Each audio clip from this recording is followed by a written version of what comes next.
and looking at where students struggle, what the phonetic model is, what order you should teach that, what kind of practice you need, and how to get those readers, many of whom are behind their grade level, but if you use the software in the right way, they can catch up. And that will, of course, be extended to all Indian languages. Non-Anil Connie's organization, People Plus, is working on AI for education as well. And this is great news for students. You know, they don't have the time to give the feedback, the time to personalize the material, and yet now they can engage the student in how they should work with these tutors. A great example would be if you have a fourth grader who's fallen behind on something like fractions, assigning that and making it available through a low-cost cell phone is very straightforward. A startup called Sarvam.ai, which was co-founded by an IIT Delhi alum, are piloting a bot that can read the textbook with the student and make it far more understandable. So it's connecting into their text, but making it far more engaging.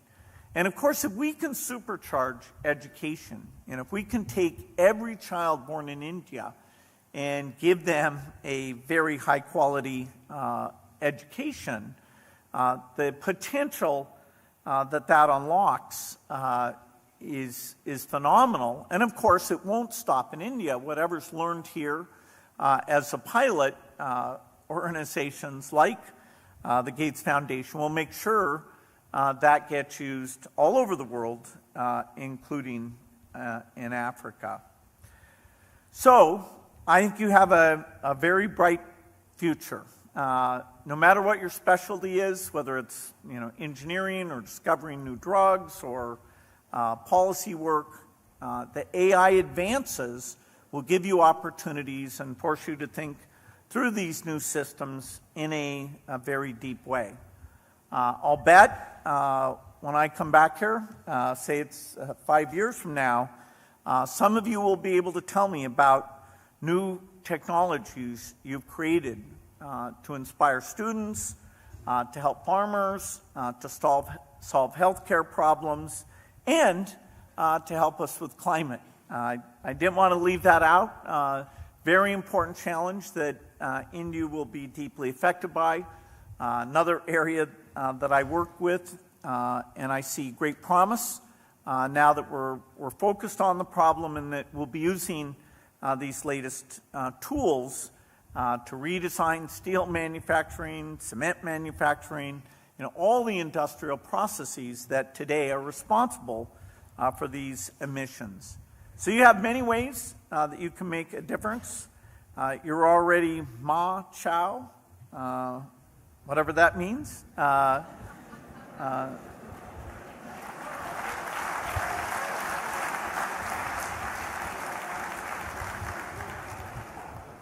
So let me just finish by saying I'm excited to see the great things you'll be able to do for India and for the world. Thank you.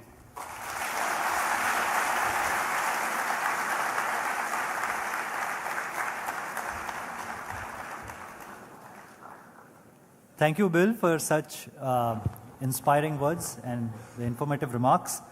The talk was a very Machao talk. We move on to the next section of our program, which is the question and answer session.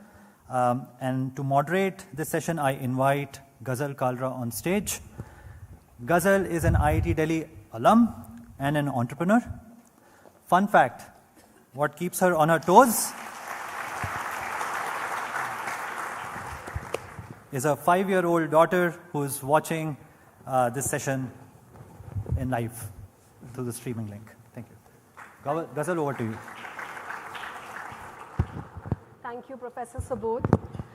It's great to be here with you, Bill, today, and such a joy to be back on campus. I hope this turns into Chai Pe Charcha, which I hear you've been enjoying a lot on this trip.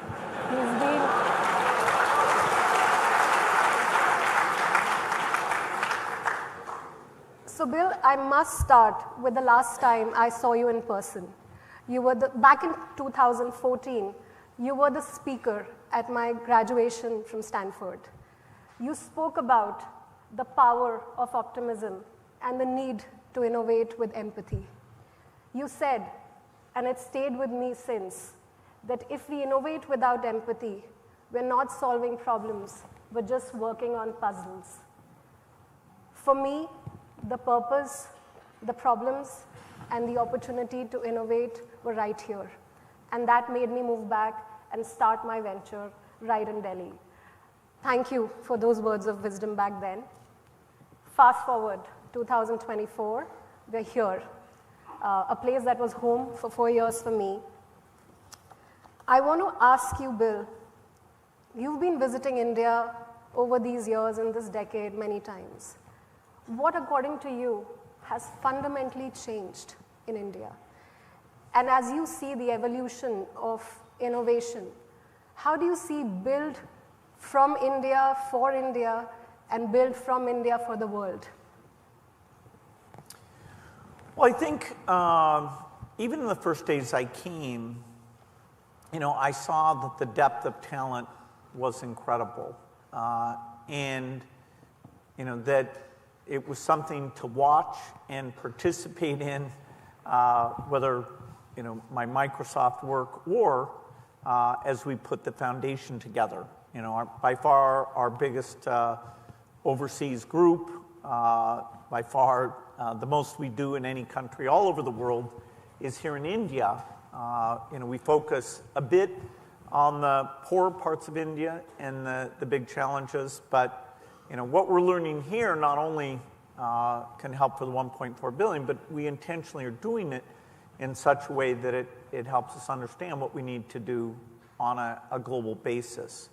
And it's been nice that the continuous improvement, I'd say the health system, the education system, and the entrepreneurship. I love the fact that the tech sector has grown so much. It started with the services. It was actually the association, NASCOM, was more about consulting than it was unique software. But we all knew that that would change over time. Now we have incredible examples of successful companies here. I think many of the technologists, even at a young age, are thinking in social terms. They become philanthropists. And so it's kind of a continuous thing. There hasn't been any interruption that every time I come here I say, wow, we need to build deeper partnerships with the groups here. Great. I hope your visit translates into some more partnerships with IITs as well. We received an incredible number of questions from students and faculty for the student session. Over 2,000, I'm told. I bet 80% of those were asked from ChatGPT. A lot of them were about how do I get a job at Microsoft, or how can I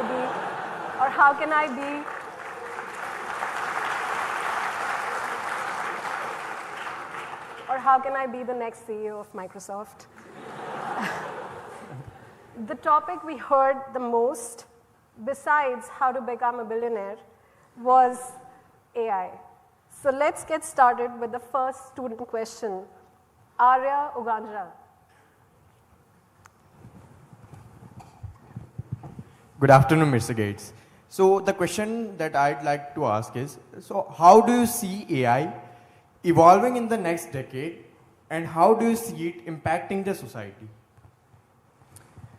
Yeah, so I'd say this is the most transformative technology in my lifetime. And that's saying a lot. The microprocessor, which I got to see when I was just 14 years old, and say, wow, this is going to improve exponentially. And, essentially that meant free computing. The internet, when it came along, which essentially meant free communication. But with AI, in its current form, you're talking about, sort of white-collar type thinking almost becoming free. We have to get the quality up and the cost down, but that's the direction we're headed in. And then there'll be a complementary revolution as the AI is embodied into physical robots that will be quite revolutionary from a blue-collar work point of view. And so that, it's in one respect incredibly fantastic. All the advances in technology and history have raised the human condition. They brought challenges.